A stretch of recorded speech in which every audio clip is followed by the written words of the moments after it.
Zimbabwe cash crisis worse. Talking about Venezuela once again. Systemic important banks. They removed the 1,000 monetary awareness. Hey there, hope all is well. Back at you today with some more RTD News updates. As you can tell from today's title, Jerome Powell says that the American dream is fading. And so I came across the article and the very title alone caught my attention.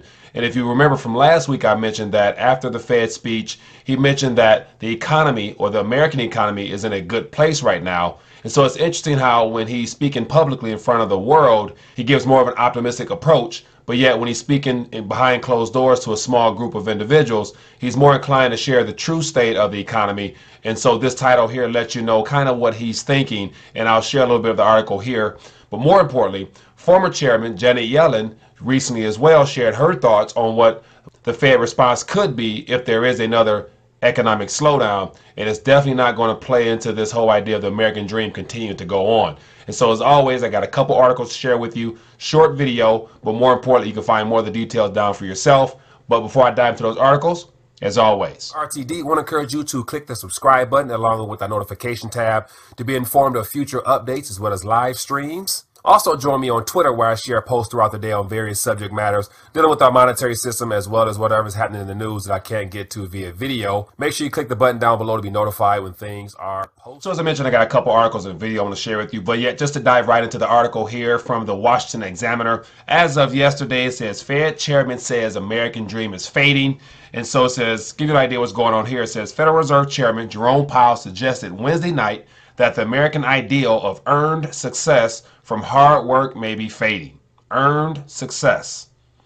Quote, we pride ourselves on being a country where you can go from the bottom to the top, and there are plenty of examples of that happening, Powell said during a town hall meeting. Says, but if you actually look at the numbers and you look at what are the chances that someone can go from the bottom of income to the top income, the U.S. lags now in mobility, and that is not our self-image as a country, nor is it where we want to be. And so just to take that short snippet there and talk about from the bottom to the top and what's the gap in between. And so it says the U.S. lags behind that. And so the question would be, how much does monetary policy as well as our fiscal policy, as I always mention, play into that when you have extreme measures and unprecedented policies put in place that are designed to profit those that are in the top tier of society at the expense of those at the bottom and the middle. And so it's no surprise whatsoever that over the last 100+ years of central banking model that we're currently under now, as you're going to see in a minute, basically plays into the idea that the purchasing power of the dollar, which should be ultimately the Fed's greatest responsibility to make sure the nation's money supply retains some type of value over time. But yet we know and we've seen that over time the central banking model of debt or bringing something into existence from nothing is a major reason why this is the case. Scroll down more. It said Powell, speaking at the Fed event for teachers, was asked by an audience member what he saw as major challenges to the U.S. economy over the next 10 years. It says Powell painted a stark picture of worsening economic disparities in the U.S.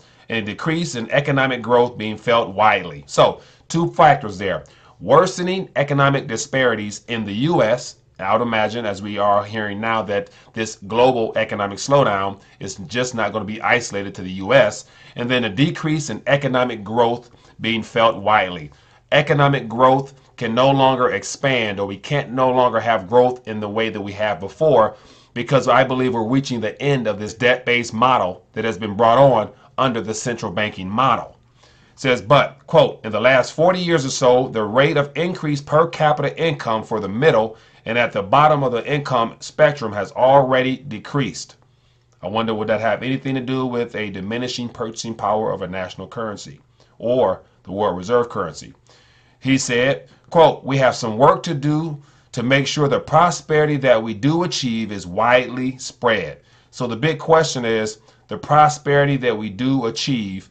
And so if he's anticipating 10 years of slow growth or changes in the U.S. as well as possibly the globe, how can we achieve prosperity as a nation when our government runs a continuous deficit?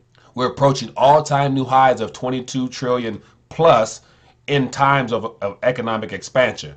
It's not possible.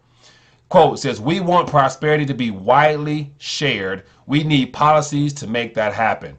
And so once again, the problems that have been created are due to the policies, but yet the Federal Reserve Chairman is saying that we need policies to now promote prosperity. And at the end of the day, I'm not quite sure what he has in mind, but I'd imagine it has something to do with some of the tools in their policy toolkit, which will not equal the results that they're trying to aim for when he speaks like this. Next article here is from Market Watch. It said, Powell says Fed paddling against the current of public mistrust in institutions. Mistrust in institutions. Would there be any question as to why that is? You let me know. It says, Fed Chairman Powell Wednesday said, goal for central bank is to earn the public's trust. And so once again, just to stop right there, how can you earn the public's trust when all the policies implemented have been favoring the too big to fail banks, which are the primary shareholders of your institution? Leave it there. It says, in a Washington town hall meeting, Powell said he wanted the public to know that the central bank was working in a non-political way to support the economy. Quote, non-political way. Interest rates, near zero, 10 years, save the banks, rob the people. I'll leave it alone. More information there if you're interested in reading for yourself.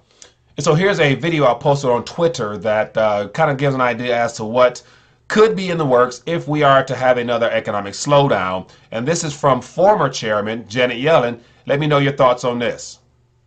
Of course it's possible. If global growth really weakens and that spills over to the United States, or financial conditions tighten more and we do see a weakening in the U.S. economy, it's certainly possible that the next move is a cut. But both outcomes are possible. The next move could be a cut. What is she talking about? Over the last couple years since her term, the whole goal has been to normalize rates, whatever normal is in this new economy we're in. But she's saying that if there is an economic slowdown, that there is a possibility of more rate cuts. And so if you continue to cut rates, that right there alleviates all savers' opportunity to earn interest on deposits just in a regular sense, not to mention all the pension funds, hedge funds that's dependent upon reaching those 7.8% yield on people's retirement portfolios and things of that nature. So that lets me know that between Janet Yellen and Jerome Powell, the experiment might be coming to an end. And so they're scrambling now to figure out exactly how they can prop this thing up more or to save what's going on. And then the very last thing here is just a graph here.